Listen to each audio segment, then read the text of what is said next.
ठाउँमा बेला पाइ शक्ति पाइ बरु थियो जानु पर्यो मेलामा लोब्रा हुँदा भन्ने कति होला साम्रो बेलामा अनि होटेल आउने प्राय अनि हरायो कुन बेलामा यता उता किन थियो लससँग भेट भयो उसको अनि फेरि रमिलाको डेट भयो हात मिलाउँदै भने मैले के चाहिँ यार दोस्त यहाँ लोभ गरिरहेको बेला नगर्नु यार अब हाम्रो यो रिस साइन गरिदिनुहोस् त होटेलको बिलमा आफ्नो आफ्नो खानाको पैसा आफै आफै तिर्नु यस्तो त हामी नेपाली छिन्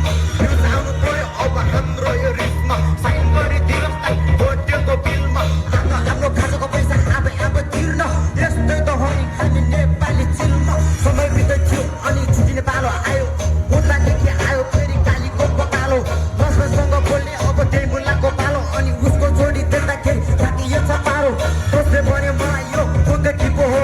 त्यतिखेर लाग्यो मलाई रविले के गरेछ या लसनले के गर्छ आफ्नो कुरा भन्दा मिनेटमा मेरो यासमा परिछ त्यसपछि सबैजना केटाहरू होटलमा कोही चाहिँ मासुमा अनि कोही चाहिँ बोतलमा पैसा तिर्ने कुरा गर्दा सबैजना लोभमा साथीको पैसा तिर्ने भने छैन मेरो बोझामा भ्युज आउनु पर्यो अब हाम्रो यो रेसमा साइन गरिदिनुहोस् त होटेलको बिलमा